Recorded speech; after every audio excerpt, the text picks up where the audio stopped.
evidence to prove our suspicions about Emmerich. Head to the central base camp in Afghanistan and recover that AI pod. It's time we purge Diamond Dogs of that traitorous parasite once and for all.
Hold him off. DD. Okay. DD. Okay.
Extract him.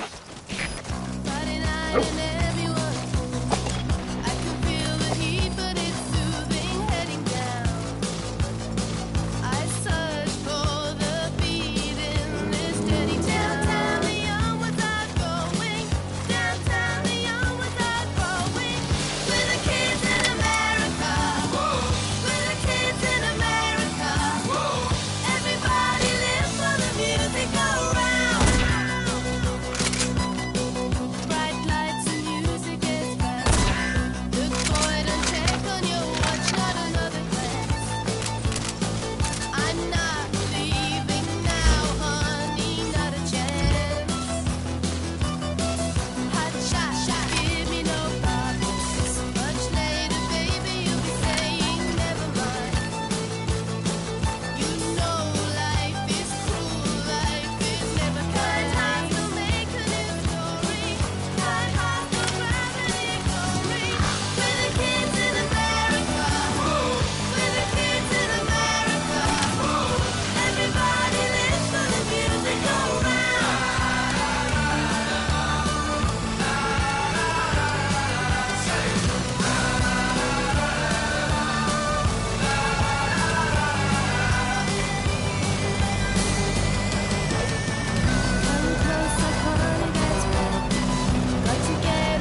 parasite pod launch confirmed. We'll pick it up. I wonder what kind of secrets are buried in it. I'll let you know if we learn something. Got a report from the intel team. Remember how the man on fire was crushed by Sahelanthropus? Well, the Soviets recovered his body. Could he really be dead? Boss, head for Yaha Obu's supply outpost and secure the man on fire's body.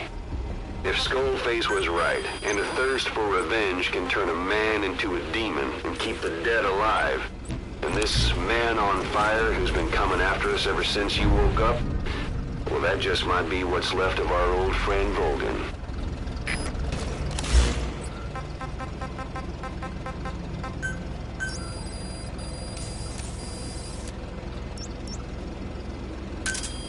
Roger.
There's something I've been wondering. Why are you called Code Talker?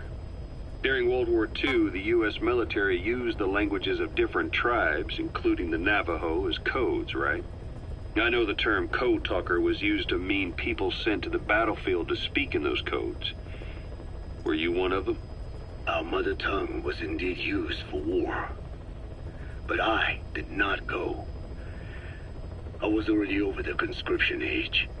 However, I was made to help craft the codes that were spoken. So in a wider sense, you could call me a code talker for that. Navajo is a complex language, and virtually no one outside the US speaks it. They must have thought it was the perfect language to use as a code. Yeah, in the end, the Japanese never cracked it. The cipher is king in information warfare. Of course, they didn't simply speak in Navajo. They created substitutions for words according to a code book, and then translated those into our language. Young Diné was sent to the front lines of the Pacific Theater as code talkers. To fight is an honor for the Diné. They were the pride of our people. But I cannot say this history brings me joy. Words are alive. When they are spoken, life is breathed into them. They become a part of the listener.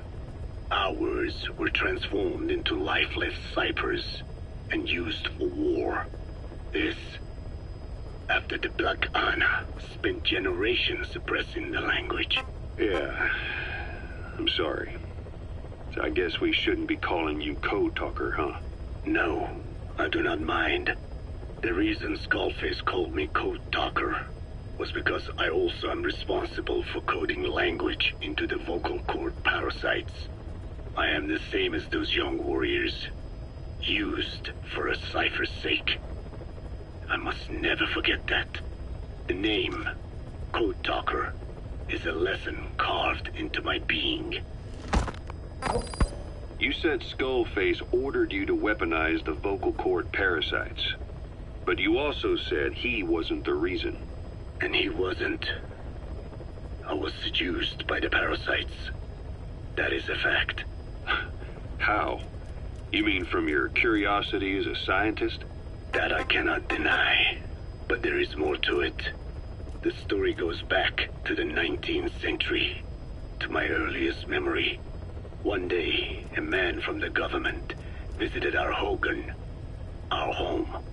I cried as he yanked me from my mother's arms and took me away to an Indian boarding school. From that day forward, I became George. This was the name my teacher gave me. I was forced to give up my Diné name, forbidden from speaking anything but English. If we dared utter a word of filthy Navajo, the teacher made us eat a bar of soap. Yeah, that was the U.S. government's education policy for Native Americans. To erase our words was like erasing our people. Their education was tantamount to ethnic cleansing. Over time, the overt persecution of our language stopped. But to this day, it continues to be eaten away by the lingua franca, that is English. Many of the Diné outside the reservations can speak nothing else. And it isn't just our language. Across the world, minority languages are being destroyed by dominant languages. Many are on the verge of extinction. Enter the vocal cord parasites. Yes.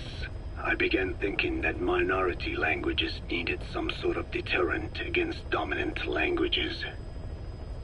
In order that their peoples and cultures would survive. It was then that I came across literature at the Foundation claiming that man acquired language thanks to a type of parasite, one that distinguishes between languages as a precursor to reproduction. If I could just resurrect it, make it more pathogenic, I would have my deterrent against English. But I failed to hide that aim from Skullface. He noticed. Yes, I wanted to retaliate against the English language. though never did I intend to actually use it as he planned. You know how the story ends. I was forced to study how to make the parasites compatible with all the world's languages. All but English. However, he in fact secretly isolated an English strain. I will not be held prisoner by the man's phantom. The English strain must not be allowed to exist either.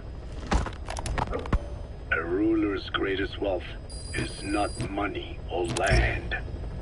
It is the number of individuals under his control. Subjects who work, consume, are there to be used as pawns in war. For a capitalist ruler, his people's power becomes his power. You are the same. With your diamond dogs, you spin it with your speeches. But what you're doing is bringing as much talent as you can into your little domain. Every person another feather in your cap. Yes, since ancient times, every civilization's ruler has had the same idea.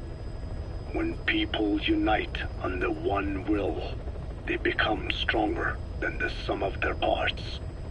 And the one will is the ruler's will. And what do rulers use to bring people together? Language. In the Old Testament, it is written that only one language was spoken in Eden. A shared tongue that united all of humanity. Mankind eventually grew aware of its power and harnessed that strength to build a tower to the heavens. The mighty Tower of Babel. This angered God, who splintered the language of man, and the tower was never completed.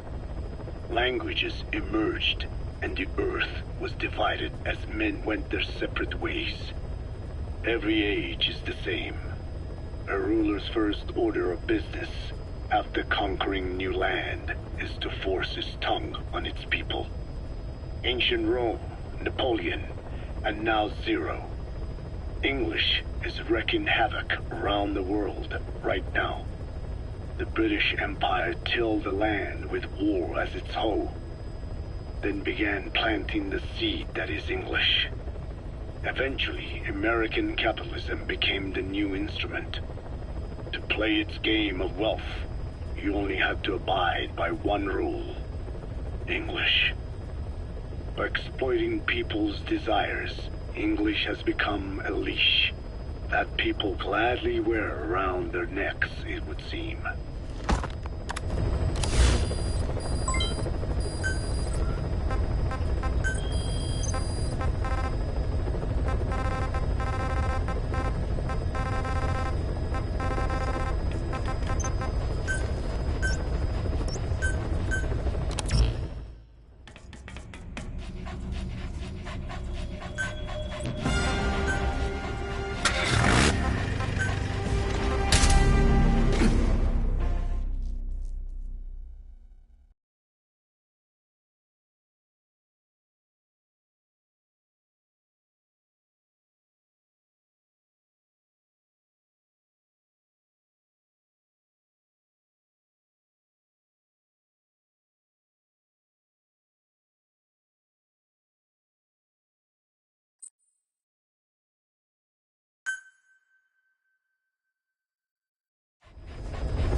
You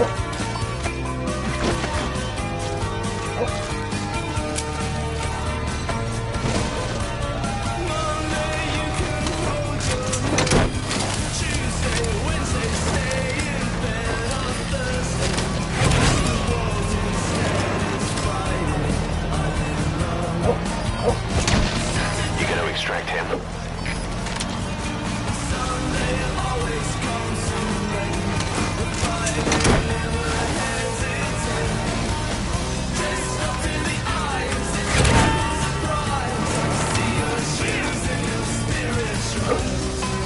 He's coming too. Roger that.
Subject on board.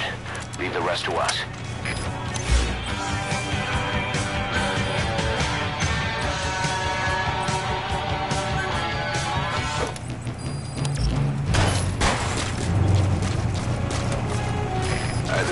that?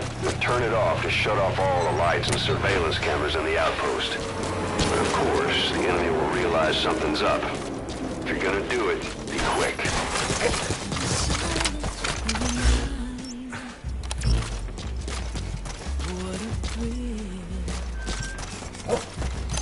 I'm searching and I'll melt into you.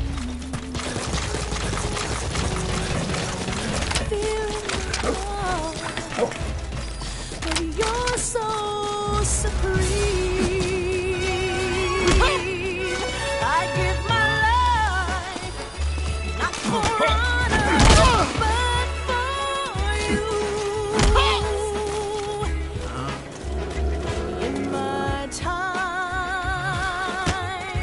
there'll be no one else. Crime, it's the way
I barely recognize you, Colonel.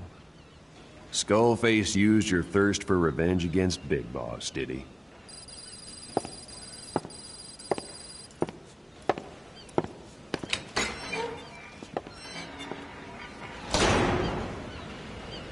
Boss, I've updated the mission list. We've received some new job offers. The details are on your iDroid.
Volgan, the GRU colonel, was burned alive with a Shagohod during Operation Snake Eater 20 years ago. Despite suffering severe burns to his entire body, he still clung to life. After you left Seleniarsk, Volgan's body was taken to a research institute in the outskirts of Moscow, but modern medicine couldn't explain why he was still alive. Not that the colonel was any ordinary man to begin with. That constant electric current he had running through his body that he could unleash at will. To be honest, I was always uncomfortable around him. Thought I might get electrocuted just by standing nearby. The institute studying him was tasked with investigating and developing human paranormal abilities. The comatose Volgan was used to further the Soviet Union's research into such abilities. But not long ago, the facility burned to the ground, and Volgan's body was never found among the rubble, even though the fire started in the room where they were keeping him. This occurred at around the same time you woke up.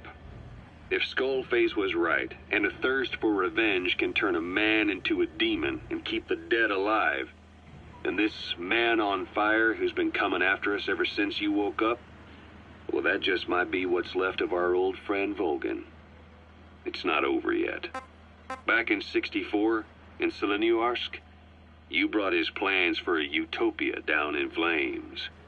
That grudge is what's keeping him alive. The day the research facility holding Volgan burned down, a Soviet jumbo passenger jet happened to crash nearby, far away to the north of that hospital in Cyprus. On board the plane was a young boy who was being studied at the same facility. The plane fell to earth from over 8,000 feet, but the boy's body was the only one not recovered. At almost exactly the same time as the crash, Volgan awoke in that facility. According to the Research Institute's documents, the gifts this boy demonstrated included psychokinesis and telepathy. To protect his mind from being inundated with other people's thoughts, he always wore a kind of gas mask. A rudimentary form of psychic insulation, apparently. We don't know where this boy is, but if Skullface is connected to him, we may cross paths with him yet.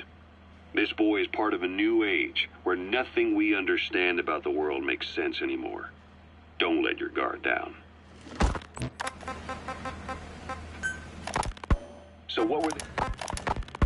So what were they doing at Nzoya Badia, Baloo? That facility with all the people laid out in rows? The abandoned factory Shabani was held in. It is precisely as you guessed. Black Anna was coding languages into the vocal cord parasites. They infected the subjects with the parasites, then made an incision in the throat to expose the vocal cords. That allowed them to play recordings of a desired language directly to the parasites. And the parasites learn the languages that way. That's some teaching method. I just don't get how a bunch of bugs had the brain power for it. They don't. Do not judge them by human standards. They do not learn as a function of intellect. Then how do they do it? What language the parasites react to is coded into their genes. You could expose the Japanese strain to English for years, and it would never learn the language and react.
Pronunciation, rhythm, and structure are different. But what about, say, Spanish and Portuguese? Linguistically, the two are very close. Yeah, they're both Ibero-Romance languages. Even so, a Spanish language mating pair exposed to Portuguese will not copulate. Only when they hear Spanish. Only then. And the majority of their offspring will be the same. So it's a literal case of a mother tongue. But if that's so, I don't see how the different strains can be created in the first place. Well, among the many thousands of offspring, there may be just a few that react to Portuguese. You're talking about mutations. Correct. Playing the tapes helps to identify the mutant strains. Those specimens are then isolated and bred with one another. From their children, specimens that react more strongly to Portuguese can again be selected and bred. Repeating this process creates a strain that reacts solely to Portuguese and never to Spanish. Mutation and selection. No different to breeding roses. So you kept increasing the change over the generations, adapting them to languages from all over the world. Must have taken a hell of a lot of patience. More like patience. Just how many died for this? There's something I still don't get. In order to tell which larvae will react to Portuguese, you'd have to let them develop and then see which copulate.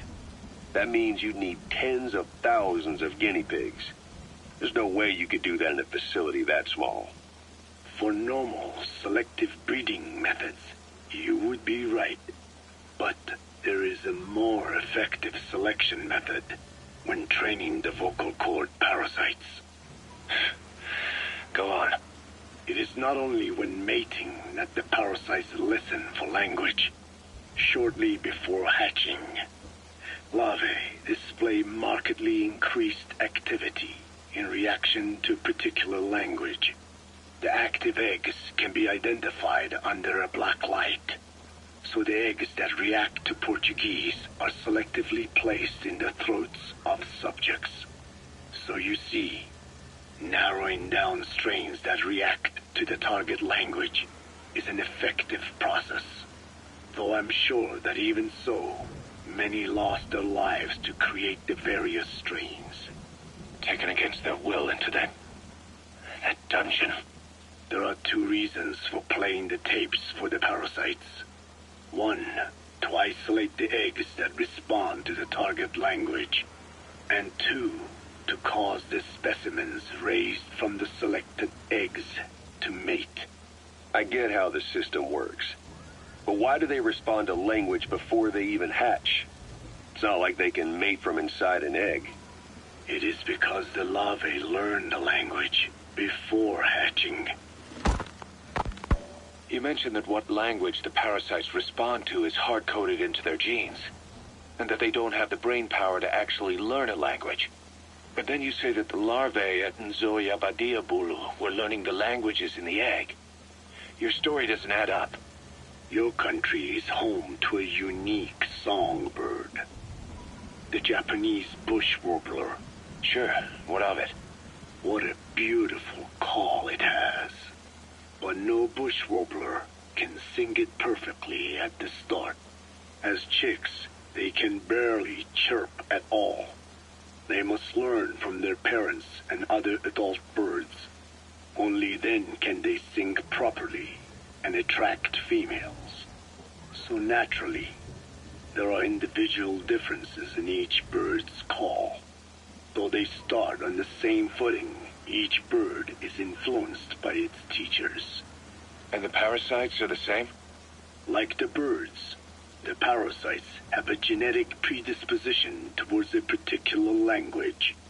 But while in the egg, the larvae's ears are tweaked by listening to the voice of the host. This tweaking ensures that the grown parasites will react better to the host's speech pattern. Why would they have an ability like that? Well, there are distinct regional differences within even the same language. Rare is the language that has no unique dialects. Yes, learning the host's speech pattern before hatching attunes the larvae to whatever twist of pronunciation it will encounter. This adaptive ability is what makes them so formidable. I see. So a language requires selective breeding, but the parasites can learn dialects by themselves. Of course, having the egg-stage larvae listen to the tapes in the factory was not meant to teach them. It was more important to use that trait of theirs to identify the mutated strain. Is that really accurate enough to use as a weapon? You could wipe out a neighboring ethnic group by accident. Perfect as ethnic cleansers. But for his purposes, they are good enough. But to render the world's lingua franca, English, inert.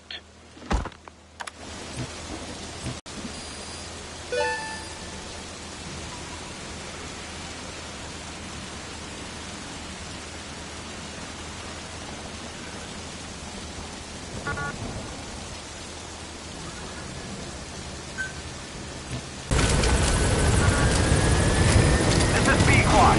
Arriving shortly at LZ.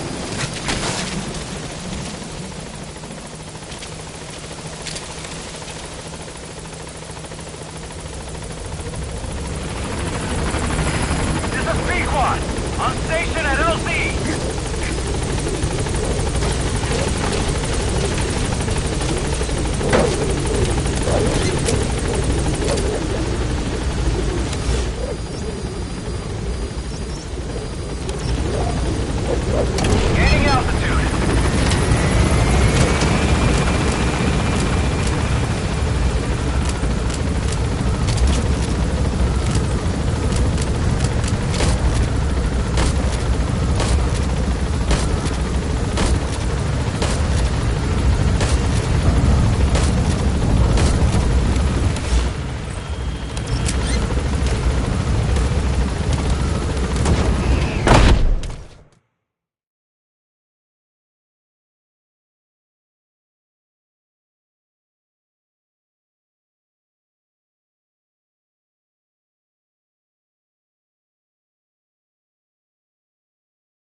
No matter how many times we talk to him, he just won't listen. He sees everything in terms of victory or defeat and still won't accept that you beat him. We're gonna have to put him in his place. Again. If you don't mind, come back to Mother Base and go another round with him.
We're having Code Talker continue his parasite research. He's clearly very grateful to you. I'm sure he'll return the favor somehow.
Has that brat finally accepted that he lost? Hopefully now he'll be a bit more obedient.